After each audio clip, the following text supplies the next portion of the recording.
Chapter 8, Powers in the Shadows Are Lonely. The aura around Olbo is changing. The frenzied magic that I've been feeling from him is shrinking, being compressed, and contained within his body. His blood vessels are bursting, his muscles are tearing apart, and his bones are snapping, but everything is being recovered instantaneously. Surpassing the limits of being human, a vast amount of magic now dwells inside his body. The Order calls this awakening. Now that he's become like this, there is no way to revert back. However, in exchange, he gains tremendous power. Together with a beast-like roar, Olbo's figure disappears. Together with a dull sound, the young boy clad in black is blown away. Right before he smashes in the wall, the boy kicks it, then fixes his stance and lands. However, Olbo's sword continues to send the boy flying around like a rag doll. So slow. So light. So brittle. This is reality, you brat. Olbo continues attacking. Every time there is a sound, the boy is blown away. Olbo's slashes are absolutely fast, absolutely heavy, and absolutely merciless. An overwhelming amount of violence. When a tiger kills a rabbit, it doesn't need to use any tricks. It simply brandishes its strength, and that's enough. There is no way to resist. The boy in black is one-sidedly being crushed. Or so Olbo expected. Blood suddenly spurts from Olbo's chest. When was this not so shallow cut made? Olbo stops moving for an instant, but then sends the young boy flying again the next moment. It's useless. It's completely useless, you brat. Olbo's wound is supposed to be deep enough to reach bone. However, the wound bubbles, then regenerates in a split second. This is power. This is strength. Olbo accelerates even more. The scene of him spurting blood while zooming through the air is almost like a red flash. Black versus red. The two clash, the black is sent flying, while the red spurts blood. The exchange of blows cannot be followed by the naked eye. Only the red afterimages and the sight of the black being sent flying indicate that there is something going on. But this does not last long. The disparity between the two is obvious, and it requires no stretch of imagination to predict the black being destroyed eventually. It is supposed to be a fight that where there's no way for him to lose. Repeatedly he swings his sword, and repeatedly he demonstrates his dominance over the black. But, why? Why? How does the boy in black continue to stand back up again and again, looking none the worse? Why? Why can't I reach you? There is no visible change on the black. Having used almost no magic, having made almost no movement, simply allowing his body to follow the flow of Olbo's attacks. Exactly like a leaf caught in a rapid current. But he was not only flowing along, but also using Olbo's momentum to deliver accurate and precise strikes. There is nothing unnecessary, nothing extraneous. Just being natural, letting things be the way they are. How ugly. So says the black. Those eyes that seem like they can see through all things are focused on Olbo. What do you know? What the fuck do you know? So screams Olbo. With that, his sword, his body, his everything is poured into a mowing attack accompanied by a howl. Even if it costs him his life, he will erase this black.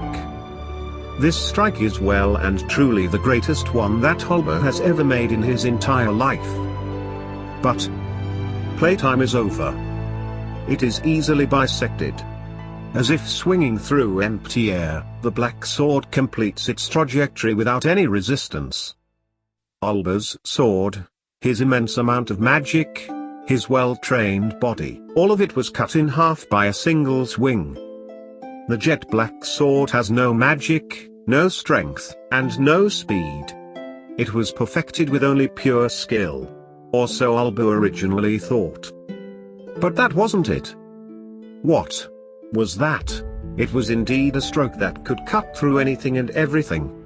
As it sliced through his sword, his magic, his flesh, and his bones, Olber noticed it. That stroke contained a highly condensed amount of magic, a tremendous amount of strength, and an overwhelming amount of speed. And to top it all, there was skill. This is true perfection. Apparently the Black had possessed everything from the very start. It was only that he didn't use it. There is absolutely nothing that stroke cannot cut. To think it was to this level. Blood spurts into the air. The upper half of his body falls off, while the lower half crumples. Even after being split clean in half, Olber's body continues trying to regenerate, but it's already gone past its limits. It begins to rot, dyeing the ground black. Olber looks up as his opponent looks down. Having crossed swords, Olber now understands the Black. The Black's sword is an honest sword, a commoner's sword, a sword attained from effort filled with blood and sweat. He had thought him a mere brat who did not know anything.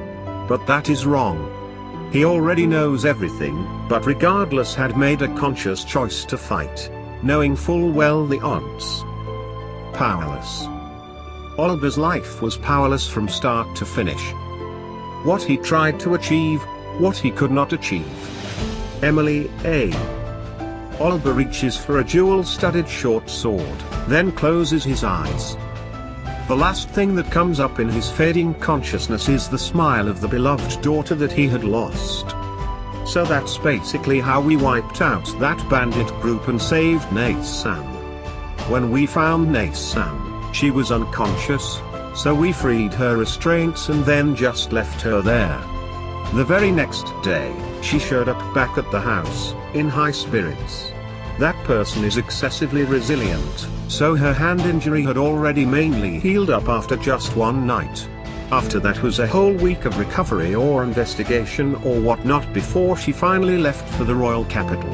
And for some reason, during that 1 week she kept fussing over me. It was quite annoying. Alpha and the others were apparently busy with investigating the bandit gang and cleaning up the leftovers. Right, sorry, they're not bandits, but the Order. Well, bandits by any other name are still bandits in the end. But damn, that Red-Eye Dawson sure had talent. It was partly his credit that I was able to use a cool-sounding line like "then I will dive." It matters not how deep. Too bad he died. Otherwise I would have hired him as a supporting actor. And my power in the shadows play and ad-libbing was a must-see. It's a pity that there was no audience, but I only have to bear with it for 2 more years. 2 years later, I will also be going to the royal capital. It's the royal capital, that capital. One of few great metropoli of this world. The only city in this country with a population higher than 1 million. I can bet that there would be both protagonist-like characters and last boss-like characters there. There would be an abundance of incidents, conspiracies, and intricacies that could never occur in a backwater place like here. And thus opportunities for me to make an appearance as a power in the shadows. In that light, then the current me who is making do by only taking out mere bandits is but a frog in a well. My story so far was only the prologue. As I continued to build up my strength in preparation for 2 years later, Alpha and the 6 others requested to meet with me together. Apparently they want to report on their investigation into the Order and the results of their research into the curse. Lately they've all gotten quite busy, so it's rare to see all 7 gathered together at the same time. There's no actual point to investigating and researching, so you guys should keep it to a moderate level, alright? Is what I'm thinking as I listen to their reports. To sum it all up, all of the heroes who fought Diabolos were female. That's why the curse of Diabolos only manifests in females. What a novel idea. But unfortunately, the general consensus is that they were all male. Because Shadow Garden only has girls, except for me, so they're making that their pretext. Next. The largest percentage of those who manifest the curse are elves, then beast people, and finally humans. This is related to the lifespans of the races. For example, humans have the shortest lifespans, so the blood of the heroes flows the thinnest in them, which makes it hard for the curse to manifest. Elves, in contrast, have the longest lifespans, so it is the opposite for them. Then the beast people are in the middle of the spectrum. Speaking of which, I am the only human in Shadow Garden, and I didn't even have demon possession. As for the 7 of them, 2 are beast people, and the remaining 5 are elves. All of them previously had demon possession. Wow, you guys. Good job thinking up a setting for even something like this. Alpha and the girls also reported a few other things to me, but it basically just went in one ear and out the other. And with that, they moved on to reporting about the Order. Supposedly the Order is an enormous organization that has grown roots all over the entire world. Nice. I like that you girls think large scale. The Order calls those suffering from demon possession, or the curse, you can call it what you want, as matches, and prioritizes the capture and execution of such people. It became that in order to mount a resistance against the Order, members of Shadow Garden also have to scatter across the world, leaving only one person to stay with me on a rotation basis. The rest will focus on reaching out to and sheltering those suffering from demon possession and also continue digging into the Order or run interference where opportunities arise. Hearing that, I got it. They have realized that the Order of Diablos does not actually exist.